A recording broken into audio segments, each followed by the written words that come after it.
PSC কিন্তু আপনারা নিশ্চয়ই জানেন যে সংবিধিবদ্ধ প্রতিষ্ঠান, আমাদের সাংবিধানিক প্রতিষ্ঠান। তো সাংবিধানিক প্রতিষ্ঠান তারা নিজস্ব তাদের চিন্তা ভাবনা থেকেই তারা করবে। যদিও এখানে সংসদে দায়িত্বপ্রাপ্ত মন্ত্রণালয় হচ্ছে জনপ্রশাসন মন্ত্রণালয়।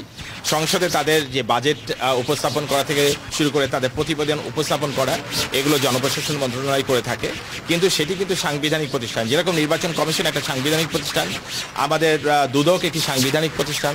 তো সেরকম হচ্ছে আমাদের সরকারি কর্ম কমিশন একটি সাংবিধানিক প্রতিষ্ঠান। তো তারা সেখানে ব্যবস্থা গ্রহণ করবেন বলে চেয়ারম্যান সাহেব ইতিমধ্যে বলেছেন, সুন্দর করেই বলেছেন।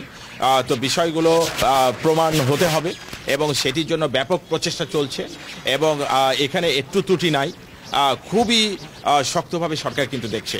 এবং সেক্ষেত্রে আপনি যেখানে দেখেন যে সিআইডি কিন্তু এখানে খুব তাৎক্ষণিকভাবে মানে এটার উপর স্পেশাল একটা প্রকাশ করছে যে আসলে বিষয়টি কি হয়েছে। ইতিমধ্যে যে প্রক্রিয়ায় প্রশ্ন বাছাই হয় এরকম অনেক কথা বলা হয়েছে, তার মধ্যেও কোনো ফাঁকফোকর আছে কিনা যার কারণে এরা সুযোগ নিয়েছে, সে বিষয়টি কিন্তু আমাদের দেখার বিষয়। এগুলো নিয়ে কিন্তু আপনার জোর প্রচেষ্টা সরকারের পক্ষ থেকে চলছে, আপনারা লক্ষ্য করতে পারছেন।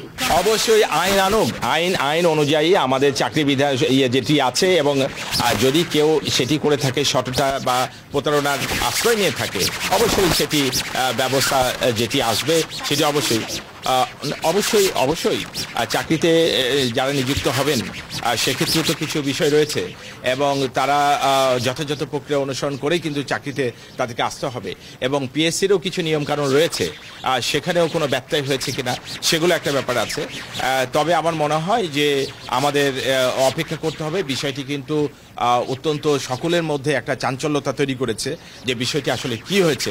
তা আমরা গভীর মনোযোগের সাথে বিষয়টি কিন্তু আমরা দেখছি, লক্ষ্য করছি।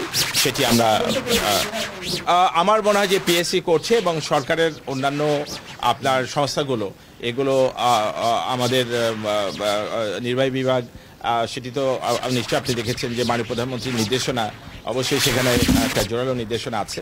তো আমরা এই সময়ে কোনো অনিয়ম, কোনো দুর্নীতি, কোনো কিছুকে আমরা প্রশ্রয় দিচ্ছি না। আপনারা এখন দেখতে পাচ্ছেন যে ব্যাপকভাবেই কিন্তু এই জিনিসগুলো অনুসন্ধান চলছে এবং বেশ কিছু মানুষজন কিন্তু ইতিমধ্যে বিভিন্ন দুর্নীতির কারণে ইতিমধ্যে কিন্তু তারা আমাদের দৃষ্টিতে এসছে এবং আমরা কিন্তু সরকারের পক্ষ থেকে ব্যবস্থা গ্রহণ করছি। অবশ্যই তাকে প্রমাণিত হতে হবে, বিষয়টিতে প্রমাণিত হতে হবে আগে আদৌ এটা সঠিক কিনা। প্রথম কথা হচ্ছে আগে এটা সঠিক কিনা, আসলে কি হচ্ছে। এখানে একটা কথা বলে রাখি, যে এই কথা বলছে যে একজন ড্রাইভার, সে ড্রাইভারকে আমরা দেখলাম যে অন্য একটা দলের স্লোগান দিচ্ছেন। আসলে ব্যাপারটি হচ্ছে যে এখানে কি হয়েছে যতক্ষণ পর্যন্ত প্রমাণিত না হবে, সে কি সত্য বলছে মিথ্যা বলছে, বিষয়গুলো প্রমাণিত হতে হবে। তো সে কি একটা দলের আপনার ষড়যন্ত্রের হিসেবে আপনার ইনস্ট্রুমেন্ট হিসেবে কাজ করছে কিনা, অনেকগুলো বিষয় কিন্তু এখানে আছে। কারণ সে তো একটা দলের হয়ে কাজ করছে সরকারের ইমেজটা নষ্ট করার জন্য। সে অনেক আগে তার কাজের কারণে কিন্তু চাকরিচ্যুত হয়েছে, আপনি জানেন। তো এখন তাকে দেখেছি যে সে সেই সময়ে চাকরি করতো কিনা আমি জানি না, যে সে একটা দলের হয়ে যারা মাঠে সরকারের আপনার পতনের আন্দোলন করে, সরকারের উন্নয়নের কাজে বাধা দিতে চায়, তাদের হয়ে তারা সে স্লোগান দিচ্ছে। তো সেক্ষেত্রে আসলে সে কোন এজেন্ডা নিয়ে কথা বলছে সেটা একটি বিষয়। তবে সত্য না মিথ্যা সেটা খুব সূক্ষ্মভাবে সরকারের পক্ষ থেকে অনুসন্ধান চলছে, আপনারা নিশ্চয়ই লক্ষ্য করতে পারছেন।